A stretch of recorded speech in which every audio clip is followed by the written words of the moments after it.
Quels actifs privilégier si d'aventure l'inflation devait revenir? Bonjour Frédéric. Bonjour. Frédéric Rollin pour Pictet Asset Management. On avait juste avant vous Patrick Artus qui disait mais non, l'inflation il n'y en a pas, elle ne reviendra pas. Donc cette crainte du retour de l'inflation qui gronde à nouveau sur les marchés financiers nous dit elle n'a pas lieu d'être. Alors nous on pense qu'il va y avoir de l'inflation, alors pas d'hyperinflation. Nos anticipations d'inflation pour l'année 2022 c'est plutôt autour de 2,5%. Mais c'est quand même pour les banques centrales une inflation qui passe de niveau inférieur à 2 à des niveaux supérieurs à 2 et qui monte. Et c'est comme ça qu'on a défini un environnement d'inflation. Donc on ne prévoit pas les chocs pétroliers des années 70-80, mais quand même une inflation qui est suffisante, je dirais, pour inquiéter les banques centrales potentiellement et nous poser la question, que font les actifs dans ce type de période-là? D'où vient cette petite poussée d'inflation? Alors la poussée d'inflation, elle vient de plusieurs facteurs.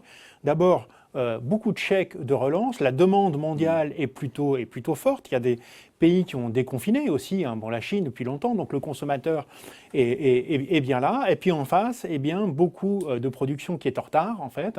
Et donc, des entreprises qui ont peu de stock, qui ont une forte demande, qui augmentent les délais de livraison et qui finissent par monter leurs prix. Donc ça, c'est une première chose. Il y a un déséquilibre entre l'offre et la demande. Et puis, deuxième chose aussi, on a des prix du pétrole et des prix des matières premières qui étaient au plancher au mois de mars, il y a 12 mois, et qui aujourd'hui ont fortement augmenté. Souvenez-vous, les prix du pétrole, il y a un an, ont atteint des prix négatifs. Sur le marché américain. Voilà, sur le marché américain, donc c'était des phénomènes extrêmement techniques et temporaires, mais enfin, voilà, c'était vraiment très très bas.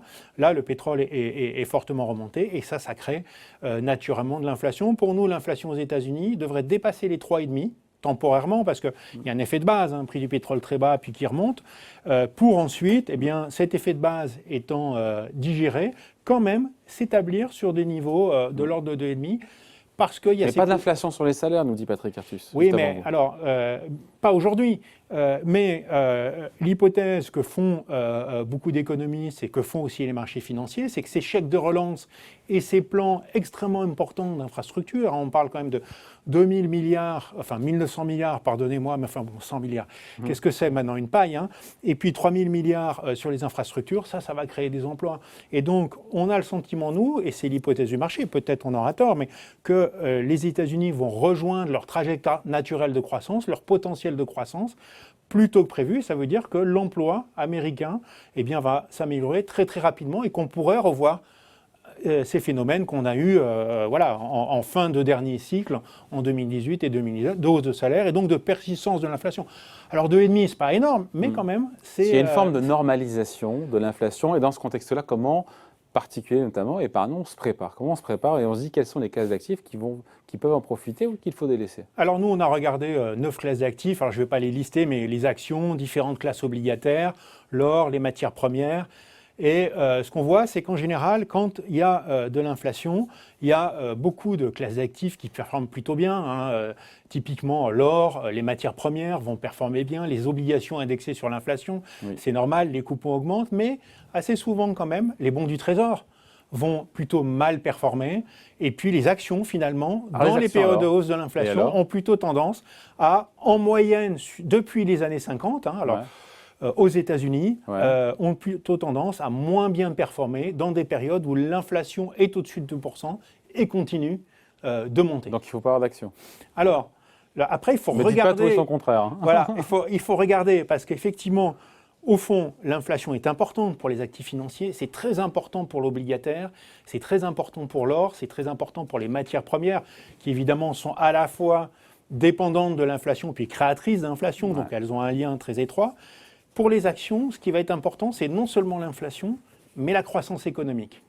Et c'est vrai que dans des périodes de forte inflation et de forte croissance économique, et c'est bien ce qu'on aura cette année, une inflation qui remonte, ça c'est plutôt bon pour les actions, parce qu'au fond, les actions sont des entreprises réelles, qui fabriquent des biens réels souvent, et donc le prix des biens qu'ils vendent va être aussi en partie indexé sur cette inflation. Et puis en plus, il y a de la croissance économique.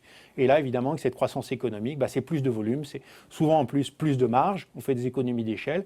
Et donc, c'est plutôt très, très porteur à ce moment-là pour les actions. Et encore mieux, d'ailleurs, pour les matières premières, et c'est ce qu'on voit aujourd'hui. Les matières premières, en période de croissance, non seulement elles ont un lien direct avec l'inflation, mais en plus, elles sont en forte demande. Ouais. On n'a pas évoqué le monétaire, pour le coup. C'est bon pour le monétaire, non? Alors, le monétaire a une relation un petit peu curieuse, très particulière avec l'inflation. C'est qu'on se dit s'il y a de l'inflation, le monétaire est plutôt positivement corrélé à l'inflation. Ah, ouais. Mais il ne faut pourtant pas forcément en avoir. Pourquoi il est corrélé avec l'inflation?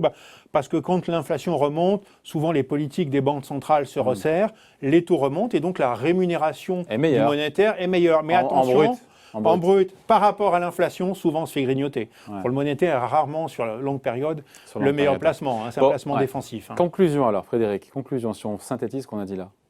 Si on synthétise aujourd'hui, on reste plutôt, nous, sur cette base-là de calcul statistique. Il y a bien d'autres choses qui peuvent entrer en cause, mais une inflation plus forte. Et, sans être de l'hyperinflation. Ouais. On parle bien d'une inflation qui remonte au-dessus de 2%.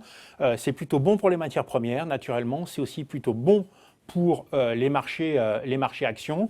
Et puis, c'est plutôt moins bon, je dirais, pour beaucoup de classes d'actifs. C'est bon pour le high yield aussi, si je puis me permettre, donc obligations en rendement, qui, elles, vont bénéficier à la fois de la hausse de l'inflation, sont souvent des entreprises qui empruntent à taux fixe. Donc, quand l'inflation remonte, le coût de la dette est moins important. Ouais. Et puis, en plus, de la même façon, elles font moins souvent défaut parce qu'il y a de la croissance économique. Donc, elles ont quoi rembourser la dette. Donc, les actifs un peu risqués comme ça fonctionnent très, très bien dans des périodes où on a à la fois de l'inflation et de la croissance économique. Voilà, point de vue signé donc Frédéric Rollin pour Pictet Asset Management. Merci beaucoup, Frédéric. Merci. Salut.